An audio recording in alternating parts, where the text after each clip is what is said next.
ओम शांति। आज 20 सितंबर 2024 के महावाक्यों के मनन चिंतन में सबसे पहले बाप दादाजी ने कहा, मीठे बच्चे, तुम्हें बाप समान खुदाई खिदमतगार बनना है।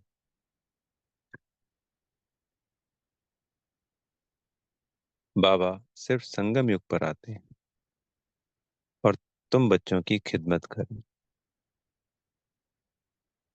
तो बाबा अनेक अनेक मुरली में बताते हैं या कहते हैं, मैं तुम्हारा ओबीडियंट सर्वेंट, सेवाधारी हूं। क्योंकि बाप बच्चों की सभी इच्छाएं पूरी करते हैं, मनोकामनाएं पूरी करते हैं। इस पतित दुनिया में, पतित तन में, जिसमें वाकई में बदबू आती है, इसका वंडरफुल राज समझाते हैं। जैसे जैसे आत्मा की अवस्था ऊंची होती चली जाती है बाबा की याद से, यानी जब हम आत्माएं तमो प्रधान से तमो, रजो, अब हमारी यात्रा है ना। अभी तो हम तमो प्रधान हैं, फिर बाबा की याद से तमो बनते हैं, फिर तमो से हम रजो में जाएंगे, फिर सतो में जाएंगे। तो हमें फिर है ना बदबू आने लग जाती है अनेक अनेक आत्माओं से। शरीर की बदबू नहीं है वो, आत्माओं की बदबू है। जैसे सत्युग खुशबूदार दुनिया है, ऐसे ही बदबूदार दुनिया है। पहले तो हम स्वयं ही वैसे थे, तो इसलिए हमें पता नहीं चलता था। पर जब हमारी अवस्था ऊंची होती है, तब वो बदबू आती है। तो सोचिए बाबा को कितनी बदबू आती होगी इस दुनिया से, ब्रह्मा तन से। नहीं, तन से क्या, आत्मा से, किसी भी, अकेले ब्रह्मा की बात नहीं है। सभी पूरी दुनिया ही बदबूदार है उस ऑलमाइटी अथॉरिटी पावन के लिए। तो किस लिए आते हैं? हम बच्चों की सेवा करने के लिए, हमें सतो प्रधान बनाने के लिए, सत्युग का वर्षा देने के लिए, अपने बच्चों से मिलने के लिए। तो जैसे बाबा सेवाधारी है, खिदमतगार है, ऐसे ही हमें भी खुदा ही खिदमतगार, खुदा भगवान बाबा, उनका सेवाधारी बनना है, बाप समान बनना है।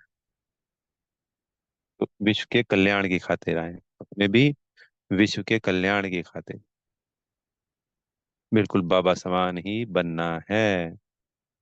बाबा ने आज की मुरली में पॉइंट बताया, वो वरदान में है, फिर बाद में क्लियर करते हैं उसको।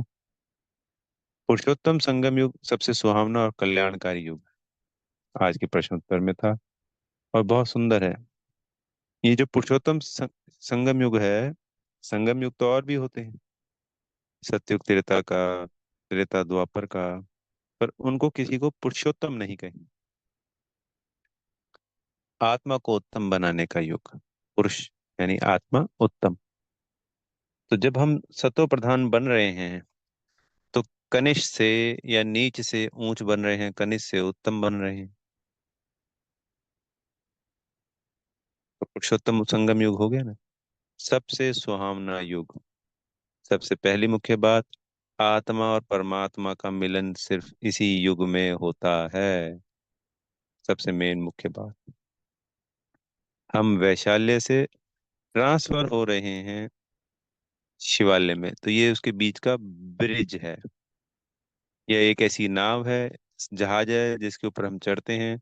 तो जो वैशाल्य का किनारा है, उसको छोड़कर हम शिवालय सतयुग के किनारे पर पहुंच जाते हैं। यह एक पुल कह लीजिए, या एक रास्ता कह लीजिए इस पुरुषोत्तम संगम युग को, जो कि पूर्ण रूप से गुप्त है, जिसको सिर्फ हम बाबा के बच्चे ही जानते हैं। सबसे सुहावना समय है पूरे कल्प का, जो कि हम बाप और बच्चों का मिलन होता है, और तो कहीं होता ही नहीं है। बच्चे सोचते हैं कि सत्युग ज्यादा सुहावना होगा, तो कई बच्चे परेशान दुखी होके कहते हैं, या तो परम धाम चले जाएं, या हम सत्युग चले जाएं। पर वो रॉन्ग है।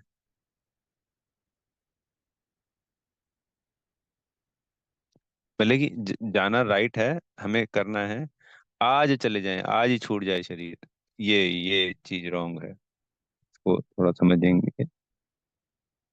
बाबा ने कहा है कि भाई याद करना है, अपने घर को भी याद करना है क्योंकि वहां जाना है परम धाम, तो वैसे याद करना है।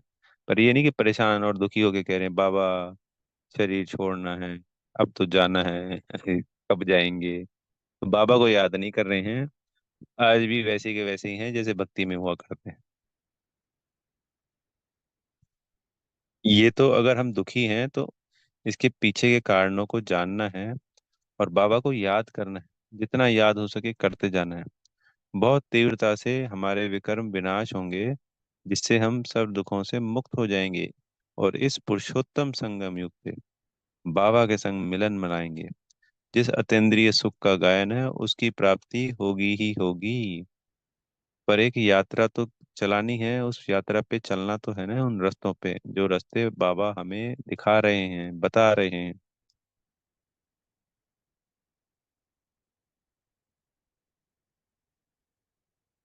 बाबा ने कहा इस पुरुषोत्तम संगम युग पे ही यह ईश्वरीय यूनिवर्सिटी खोलते हैं। हमारी क्या नाम है संस्था का? प्रजापिता ब्रह्मा कुमारी ईश्वरीय विश्वविद्यालय। इसमें ईश्वरीय विश्वविद्यालय भी है, पूरे विश्व के लिए भी है। आज 140 देशों में 9,000 सेंटर भी है। पर संसार के लोग क्या समझते हैं? उनको थोड़ी पता है कि ये इस स्कूल में जाकर, इस विश्वविद्यालय में, कॉलेज में जाकर मनुष्य से देवता बन रहे हैं। जैसे डॉक्टर वाले कॉलेज में जाते हैं जी डॉक्टर बनेंगे, ये जी यहाँ इंजीनियर बनेगा, यहाँ पे ये बैरिस्टर बनेगा। तो यहाँ पे हम क्या बन रहे हैं? देवता, सतो प्रधान बन रहे हैं। ये तो अंत में उनके पैरों तले जमीन खिसकेगी जब उनको समझ में आएगा, साक्षात्कार होंगे सबको कि यहाँ भगवान आया हुआ था, ये तो सच में ही भगवान पढ़ा रहे थे, उन्होंने ही ये यूनिवर्सिटी खोली थी।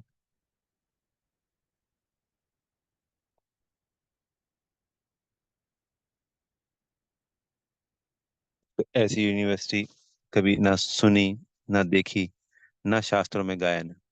शास्त्र तो हमारे सिर्फ मनगढ़ंत हैं, काल्पनिक है सब कुछ। उसमें यथार्थ कुछ भी नहीं है, कहीं पे कोई भी पॉइंट उठा के देखिए।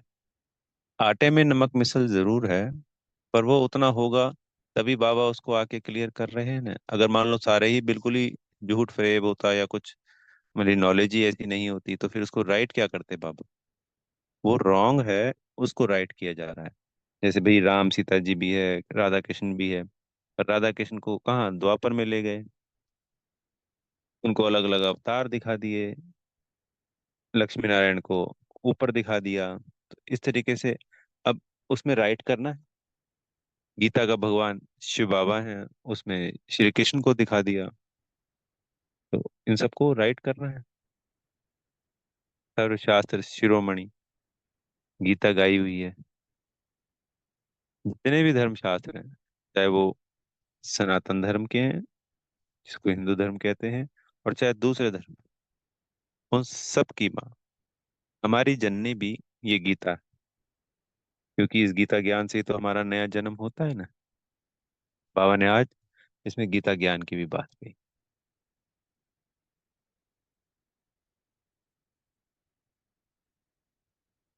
तो इस पुरुषोत्तम संगम युग की महिमा अपरम अपार है।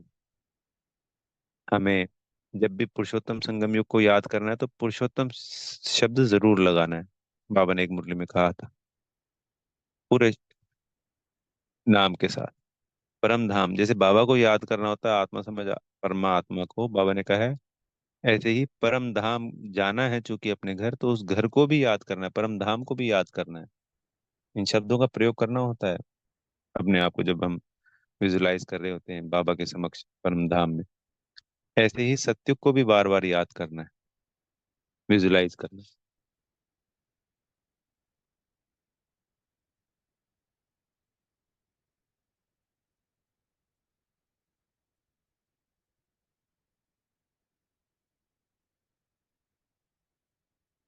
क्योंकि परम धाम की भी अपनी शक्तियां हैं, घर की भी।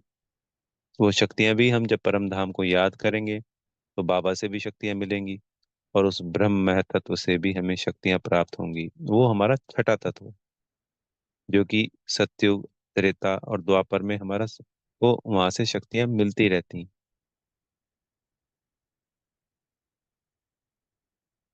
जिसको ब्रह्म तत्व, महतत्व, ब्रह्मलोक, परमधाम, शांति धाम,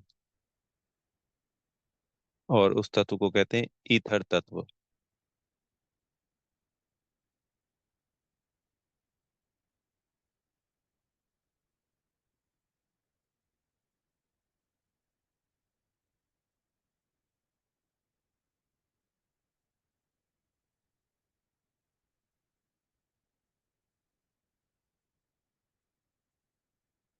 तो अब हमको घर जाना है, अपनी राजधानी को याद करना है, और मुख्य बात, आत्मा समझ परमात्मा को तो याद करना ही करना है। दिन में हमें कई बार अपने को आत्मा देखना है, दूसरी आत्मा भाइयों को भी। चाहे हम 2 सेकंड, 5 सेकंड के लिए आत्मा देखें, सबको देखना है, बच्चों को, अपने बहन भाइयों को, माता पिता को, यार दोस्त, रिश्तेदार, बिजनेस, ऑफिस, कहीं पे भी हैं हम, दुकान, जो भी आता है उसको एक बार आत्मा देखिए। ये अभ्यास हमारे लिए बहुत बहुत महत्वपूर्ण है।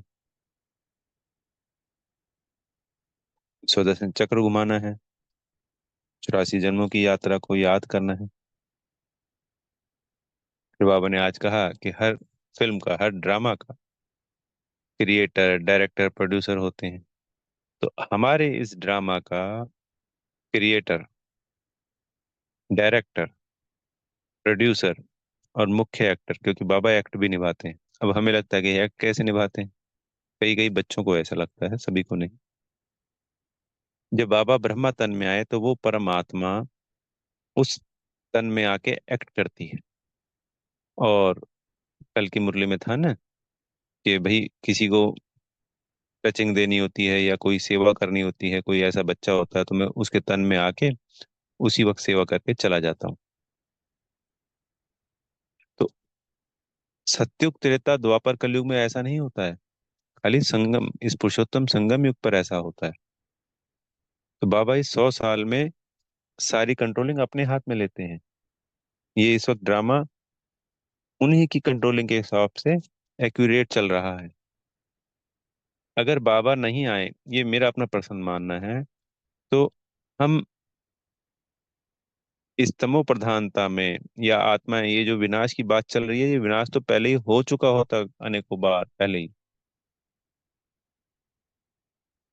ये तो थामे रखा है बाबा ने, हम बच्चों को तैयार करने के लिए। फिर जब बच्चे तैयार हो जाते हैं तब विनाश होता है। तो ये अब उनकी कंट्रोलिंग पावर से चल रहा है। ये बड़ी गहराई से समझने की बात है, ये मुरली की बात नहीं है, ये अपने आप ही इसको समझना पड़ता है। बाबा आज 88 ईयर से ब्राह्मण बच्चों के द्वारा सकाश दिला रहे हैं इस सृष्टि को, प्रकृति के 5 तत्वों को। तभी तो वो थमे हुए हैं। और ये जो सुख देखते हैं, जो कलयुगी आत्माओं को सुख मिल रहा है, वो जो वाइब्रेशंस हैं वो काम कर रही हैं। इस तमो प्रधानता आज है, पर अगर ये 88 सालों में इतनी वाइब्रेशंस नहीं दी गई होती, और आज जो पवित्र आत्माएं इस धरती पर हैं बाबा की श्रीमत के अनुसार, तो तमो प्रधानता इतनी बढ़ जाती कि बाबा को बिल्कुल याद नहीं कर सकते थे, और ना इस ज्ञान को 1% भी समझ सकते थे।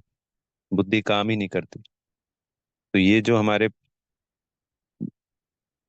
अभी 88 सालों में जिन भी ब्राह्मण आत्माओं ने त्याग किया, सच्चे दिल से बाबा की श्रीमत का पालन किया, तपस्याएं की, उसकी वजह से आज हम ये सब कुछ प्राप्तियां कर पा रहे हैं। तो ब्रह्मा बाबा से लेकर अब तक इस यज्ञ में जितनी भी आत्माओं ने सच्चे दिल से त्याग की, तपस्या की, उसी की ये सब प्राप्ति है। उसी नींव के ऊपर आज ये इमारत दिखाई दे रही है 140 देशों में।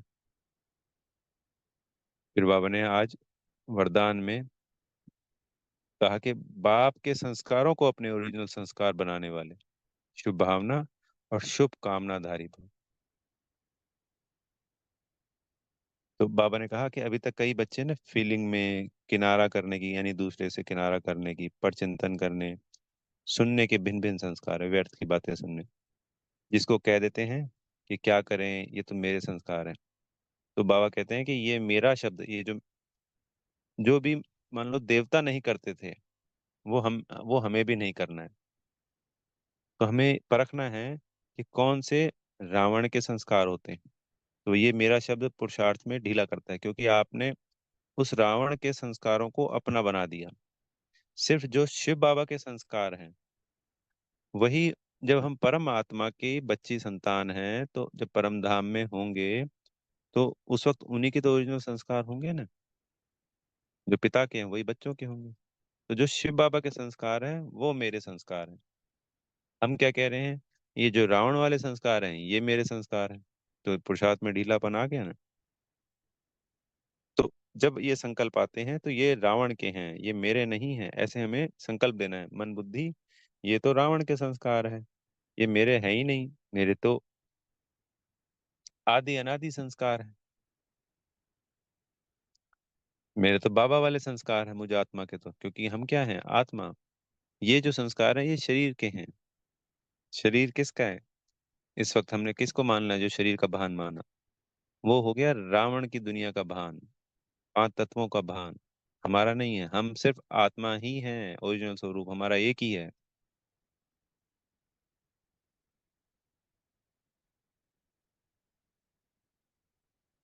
बाबा ने कहा है इसमें, जो बाप के संस्कार हैं वही ब्राह्मणों के ओरिजिनल संस्कार हैं। और वो संस्कार कौन से हो गए, विश्व कल्याणकारी, शुभ चिंतनधारी, शुभ भावना और शुभ कामना धारी। संसार की कैसी भी किसी भी धर्म की आत्मा है, हमारी विरोधी है, कुछ भी है, सिर्फ सबके प्रति कल्याण, शुभ चिंतन, शुभ कामना, शुभ भावना। बाबा ने को मुरली में हमें समझाते हैं। बाबा ये थोड़ी कि बच्चों में फर्क करता है, वो सभी आत्माओं को, जो भी उसे सच्चे दिल से प्रेम करेगा, चाहेगा, उसकी श्रीमत का पालन करेगा, वो उसको एक जैसा ही फल देगा। उसने कहा है कि भाई ये सिस्टम है, ये एक विश्वविद्यालय है, आप आइए इसको पढ़िए। कोई भी आत्मा आके आज इसको पढ़ती है, इसको अडॉप्ट करती है, तो वो स्वर्ग में जाएगी जाएगी, वो किसी भी धर्म की आत्मा हो। ये धर्म तो सिर्फ हमारे शरीर के हैं। आत्मा तो सिर्फ उस परमात्मा की ही संतान है।